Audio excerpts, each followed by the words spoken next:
Dios les bendiga, queridos hermanos y amigos. Bienvenidos a esta nueva lección de la Escuela de Discipulado, la lección 11. Así que, como es de costumbre, vamos a hacer nuestra oración. Dios santo y poderoso, Señor, en este momento, Señor, te agradezco por las personas, Señor, que están viendo este video. Te ruego, Señor, por aquel que está viendo este video, Señor, que tú le bendigas a través de esta enseñanza, Señor. Que tú, Señor, me uses para hablarle a su corazón, que tú edifiques nuestros corazones a través de estas palabras, Señor. Te ruego que seas tú, Dios Santo, eterno, y no yo, Señor, que tú pongas tus palabras en mi boca, Señor, y que sea tu Espíritu Santo el verdadero Maestro, Señor. Tuya es toda la gloria, toda la honra, en el nombre de Jesucristo. Amén. Amén. Bienvenidos sean todos.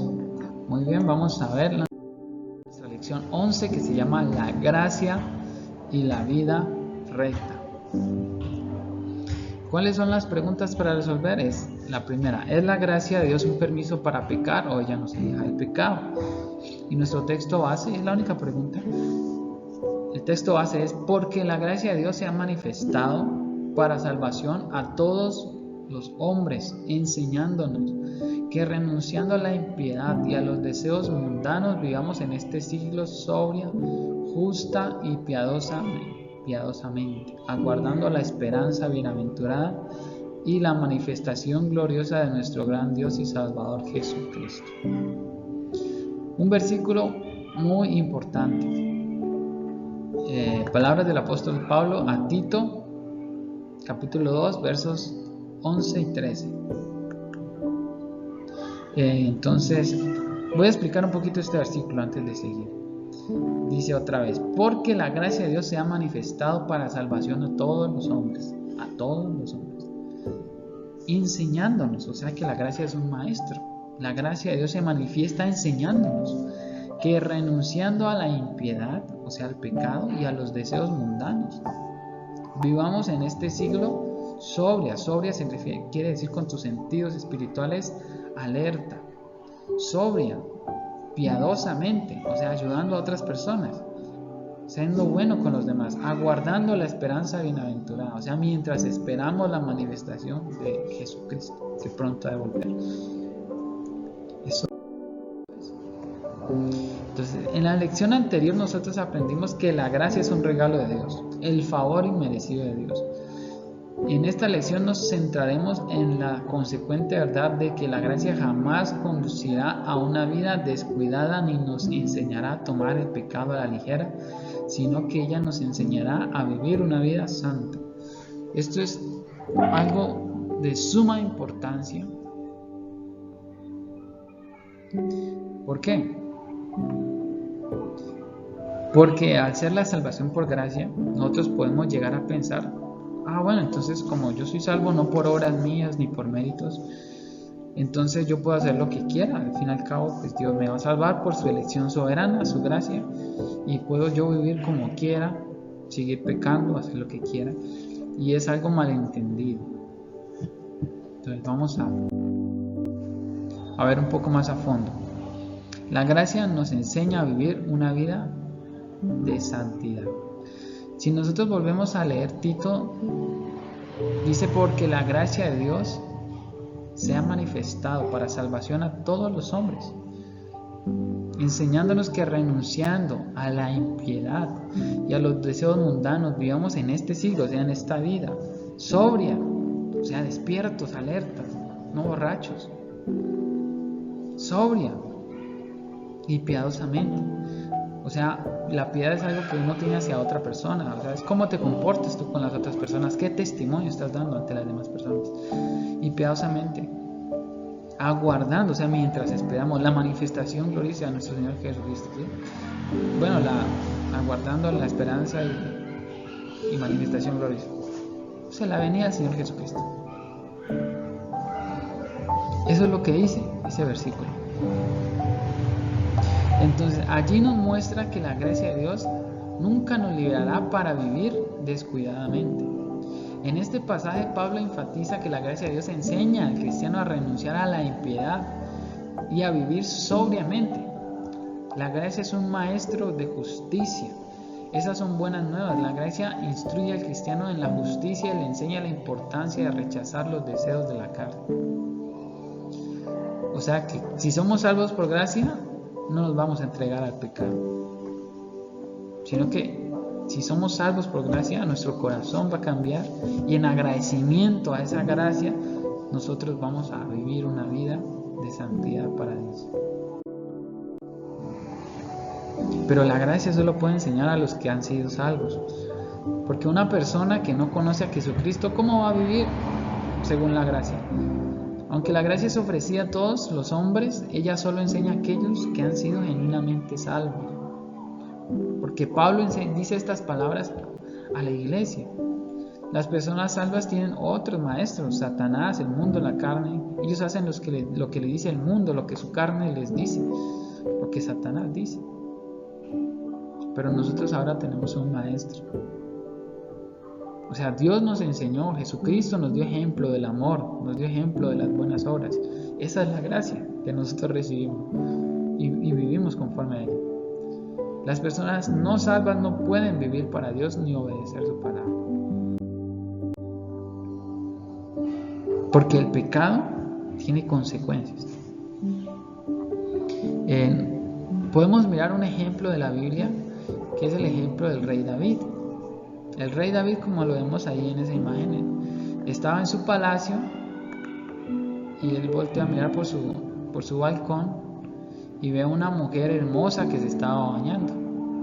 Entonces él la codicia porque pues también estaba bebiendo vino y él tenía que ir a la guerra y no fue, se quedó en su palacio a tomar vino y ve a esta mujer, pues le dio ocasión al diablo, pues el diablo le puso la tentación y él ve a esa mujer y como él era un hombre mujeriego, pues muy dado a sus deseos, ¿no? Entonces pues manda a traer a esa mujer y tiene relaciones con ella y esa mujer queda embarazada. Y él, pues para tratar de cubrir su pecado, pues trata de hacer pasar ese hijo por el de él, porque esa era una mujer casada. Trata de hacer parecer ese hijo como si fuera del esposo de ella, pero pues el esposo de ella era un hombre leal y fiel y estaba en la guerra y no quiso dormir con su mujer. Y entonces David, al verse acorralado, pues lo que hace es mandarlo a matar y lo mata. Tristemente el hombre muere y era un hombre tremendamente leal, era un hombre fiel que daría la vida por David. Y de hecho estaba dando la vida por David mientras David dormía con su mujer. Es un pecado espantoso, ¿no? Pero David se arrepiente de todo corazón y Dios lo perdona. Lo cierto es que el pecado, aunque perdonado, trae consecuencias y eso puede comprobarse con la experiencia de David. Él sufrió al menos 3 consecuencias graves por sus pecados. Su reino estaría siempre en guerra. Ese fue uno. Dios le dijo, así como tú mataste a Urías, se llamaba él, la espada nunca se apartará de tu casa. Entonces su familia siempre se mataron los unos a los otros, siempre hubo guerra.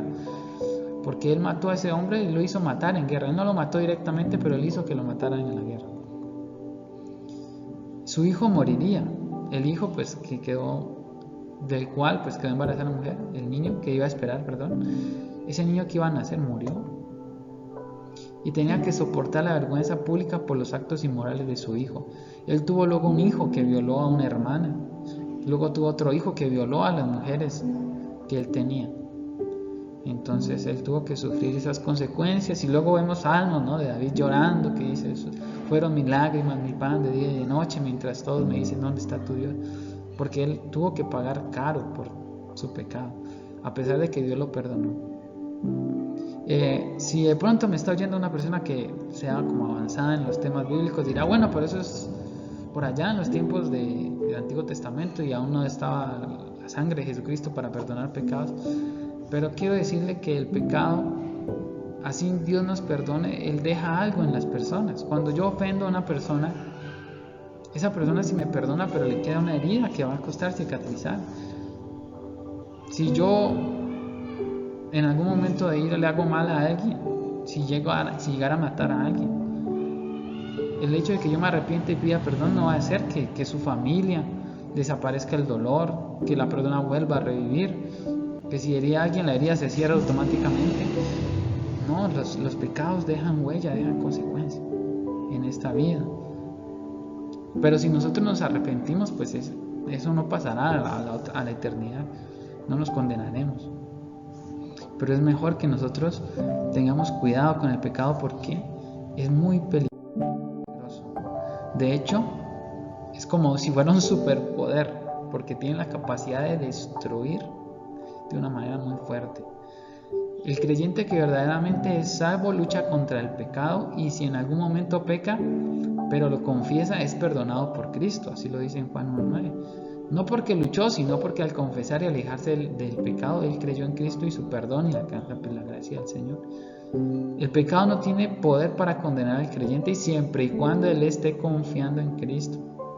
El factor salvador en esto es la fe en Cristo y no el cumplimiento de la ley.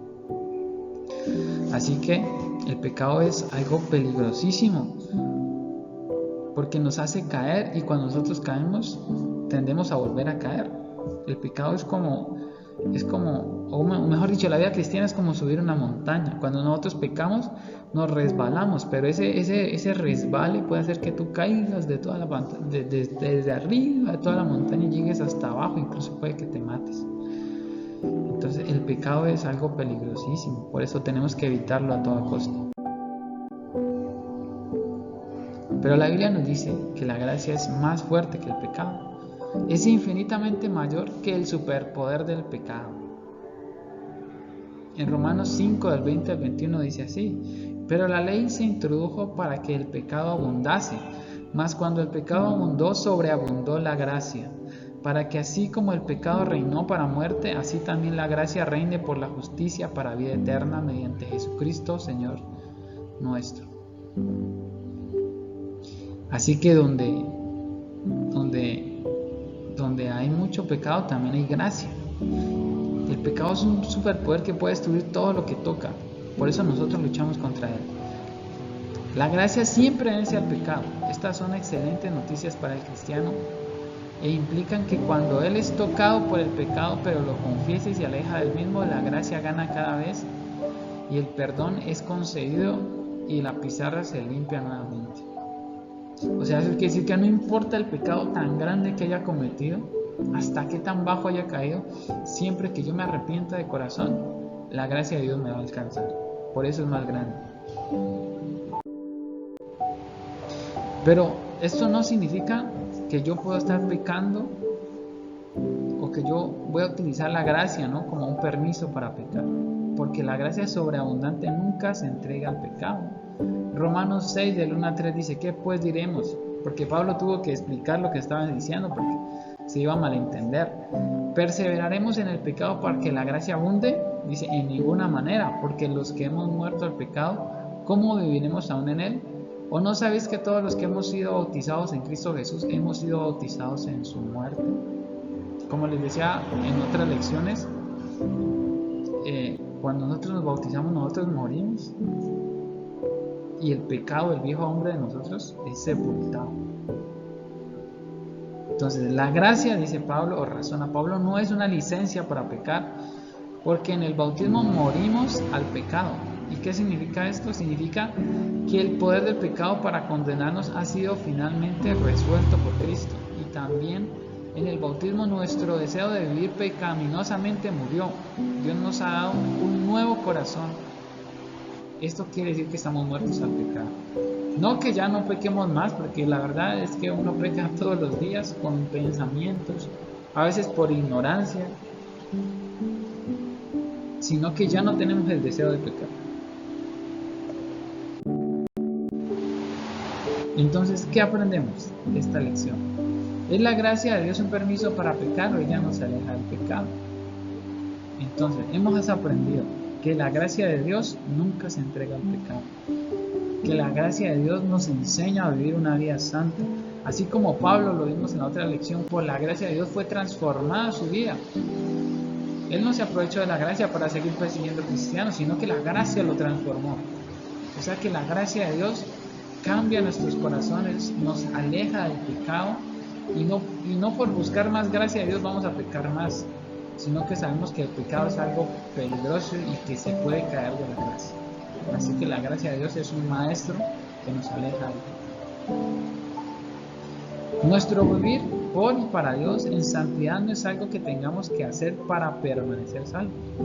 Es algo que hacemos porque hemos sido salvados. Nuestra vida en justicia no es una cuestión de obedecer a los mandamientos solo porque debemos hacerlo, sino porque queremos hacerlo.